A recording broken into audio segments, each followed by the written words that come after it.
No que diz respeito à leitura da palavra, nós temos que considerar algumas coisas que são necessárias.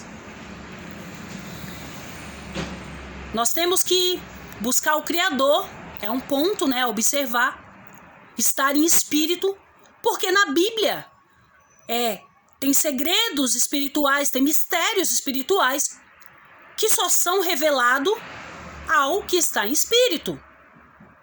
Quantas vezes nós lemos algo e a nossa interpretação sobre aquilo foi rasa? Ou por causa de algum ensinamento, ou porque nós não nos lançamos para o Criador para que Ele pudesse abrir nossos olhos. Um outro ponto a observar é que os relatos bíblicos teve um processo. Por acaso você está passando tribulação hoje e amanhã você já está cantando o hino da vitória? Não, né? O que não foi diferente.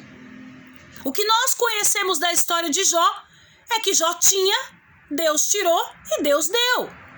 Mas houve um processo que não é contado, que não é proclamado, né? Porque uma vez que você destrincha a palavra do Eterno, come, ela mastiga, você consegue perceber que tem sim ali um temperinho diferente, né? Teve uma comida ali, né, que passou desapercebida, como no buffet, né? O buffet, não sei, que tem aquele monte, aquele self-service de comida. Você não consegue pegar tudo de uma vez. Tem coisa que passa desapercebida. Então, assim acontece com a palavra do Eterno. Muita coisa tem passado desapercebido, e aí eu quero encorajar você, assim como eu, buscar esses mistérios, essa compreensão. Porque é essa compreensão do mistério dos céus que vai nos manter fortes nas tribulações que nós passamos aqui na terra. Eu considero que aqui no capítulo 17, já estava ali beirando uns 5 anos ou mais que Jó estava naquela aflição, pele e osso, vivendo aquela imundície humana, né? Jó já estava sem esperança há muito tempo com relação à sua melhora.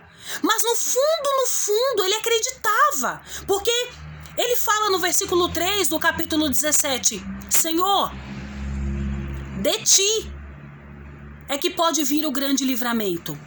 Então, na mesma intensidade que ele via os dias dele passando e ele se aproximando da sepultura, ele, no fundo, ele sabia que o Deus que ele buscava poderia livrá-lo. Então, já não bastasse tudo que Jó estava passando, aí as pessoas arrumavam sempre uma conversinha diferente, né? E chegou no ouvido de Jó que Jó estava em falta, né? Que tinha traído os seus amigos, né? Por causa de dinheiro. Era um ditadozinho da época, né? Que ele estava pagando o preço por causa, né? Como se ele tivesse agido com injustiça com alguém, né? Digamos assim, que as pessoas estavam considerando que tudo foi tirado dele porque ele estava roubando. Um exemplo, né? Porque Jó era um homem rico, era um homem, né, muito próspero. Nada de Jó perecia, né? Tudo de Jó frutificava. Então, as pessoas consideram o que vê. Tem muita gente que tá ali só para apontar. Sim ou não? Tem muita gente que se propõe a buscar conosco. Tem muita gente que vai sempre arrumar uma conversa. Mas Jó traz um ensinamento para mim e para você muito importante aqui, muito interessante até. Jó, ele fala no capítulo 17, eu até encorajo você a ler. Ele fala que compreende que estes apontamentos dos zombadores é porque o Eterno não abriu a mentalidade deles. Ele entende que aqueles apontamentos, essas conversas que vão surgindo durante o processo, É porque o Eterno bloqueou o entendimento deles para que eles não falassem nada. Por quê? Fazia parte do processo o falatório, aquela baixa de energia, para que Jó depois, quando fosse cantar o hino da vitória, cantasse forte, saísse dessa luta muito mais forte.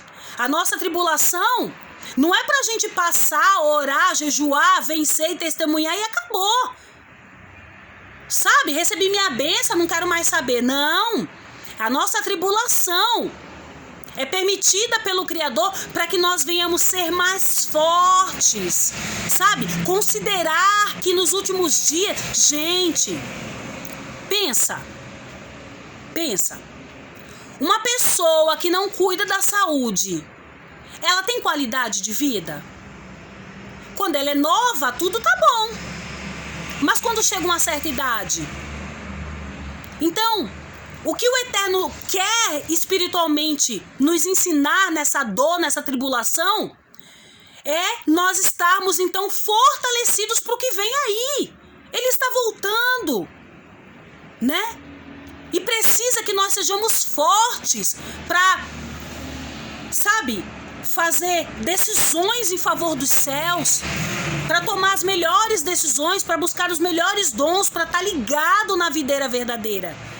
Se você estiver no raso, você vai ser uma folha seca, o vento bate, você vai-se embora. Mas e se você tiver uma folha verde? Qual é o vento que tira uma folha verde do lugar? Tira não, rapaz. Sabe? É estar ligado, conectado, fortalecido no Todo-Poderoso. Então Jó, ele fala assim que os homens ficam horrorizados. Aqui no versículo 8, né? Os homens ficam horrorizados, né? Com aquela situação que Jó está vivendo.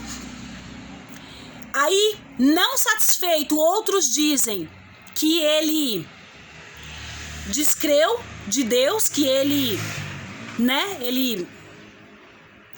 Então considera que ele é um ateu, que ele não é servo de verdade, que ele não tá ligado no Eterno de verdade. É como se as pessoas estivessem dizendo assim, ó, tudo que Jó tinha, Jó perdeu porque ele estava traindo os amigos dele, que ele estava se levantando, né? Vamos supor assim, roubando, né? E como nada fica encoberto, ele tá pagando um preço agora, né? E ele não tem alicerce. Para pensar, ele tá sem alicerce. Porque um ateu, uma pessoa descrente, ela tem alicerce? Ela não tem alicerce. Então as pessoas consideravam isso, né? Eles não eram respeitadores do que Jó estava passando. Eles não estavam espiritualmente, né, ligados no Criador. Nem os amigos, minha gente, pelo amor do Eterno, nem os amigos de Jó, que era amigo de verdade, estava considerando, respeitando Jó, quem dirá os de fora. E quantas vezes nós, em nossa própria casa, temos esse desrespeito com a nossa fé. Eu já trouxe essa palavra aqui em outro vídeo, mas eu vou refrisar para você. Quantas vezes uma determinada pessoa chegou em você e disse assim, ué, mas você não é crente? Você não diz que é mulher de Deus, que é homem de Deus? O Eterno, para que nós venhamos amadurecer durante o processo, ele faz alguns bloqueiozinhos ao nosso redor. Ele bloqueia o entendimento. Então, quem quer ajudar, até ajuda de alguma forma, mas não entende por que daquela situação, por que você está aceitando aquilo, por que você não tomou decisão, não entende. Porque o Eterno bloqueou a mente. O Eterno fecha as portas. Você que está desempregado vai saber, né? o que eu tô falando. Imagina você um pai de família, uma mãe de família, não está trabalhando e você olhar para um lado e para o outro e tá passando aperreio. Entrega currículo, não chamam. Faz curso, não chamam. Faz bico, é um aqui, outro ali. Não é verdade? O Eterno faz isso, e se você for parar para analisar, você vai ver que isso já aconteceu com você várias vezes. Justamente para nos fazer depender dele. Para de fato nós não dependermos do resultado da bênção. Porque se você está trabalhando, o resultado desta bênção do trabalho é uma finança abençoada. Claro, você vai pedir sabedoria para o Criador e vai aplicar aquilo na tua necessidade. O Eterno, conhecendo o futuro, sabendo quem nós somos, até se entristece, né? É uma bênção que é bênção só para nós. Porque o Eterno sabe que muitos de nós somos ingratos, não agradecemos e quando agradecemos, não permanecemos. As bênçãos que nós temos aqui na terra é para nós vivermos aqui. Nada vai ser contado para a salvação. Então, o negócio do Eterno conosco é naquele grande dia. Que Ele vai abençoar você e a mim? Vai. Que Ele vai dar sabedoria? Vai. Que Ele vai dar o escape? Vai. Que Ele vai prosperar? Vai. Mas a conversa mais gostosa vai ser naquele dia. Por que tu acha?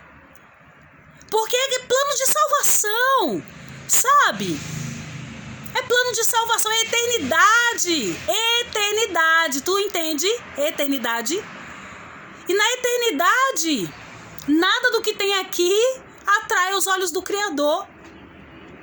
As ruas é de ouro e de cristal. Tu tem um ouro e um cristal? Eu não tenho, sim. E se eu tivesse um ouro e um cristal, ainda assim, não chegava perto do que o Eterno tem para nós. Jó, ele se vê sem esperança, sim, porque o que ele vê é dores, é pele e osso, é dificuldade. Ele vê que, assim, a sepultura é os novos familiares dele, é como se fosse, assim, para um quarto reservado, né? E ele ainda fala assim, no final do 17, há alguém que possa ver esperança para mim? Ver aquela situação. Será que tinha alguém ali naquele povoado todo que acreditava de verdade que Jó estava inocente, Jó estava justificado, que aquilo era um momento de provação? Será que ele vai descer aos quartos do mundo dos mortos para juntos descansarmos debaixo da terra? Tá vendo aí? Quando uma pessoa morre, vem faltar, tu vai? Tá entendendo? O Eterno tem um tempo determinado para tudo. E só o Eterno sabe explicar esse tempo. É por isso que Ele é o Consolador, porque só Ele sabe nos consolar das perdas que nós temos aqui. Porque quando uma pessoa vem a faltar, ninguém vai com ela. Então, ainda descrente, ele cria. Fica comigo. Fica comigo, que o Eterno ainda tem muito a nos revelar. O Eterno abençoe. E até a próxima gravação.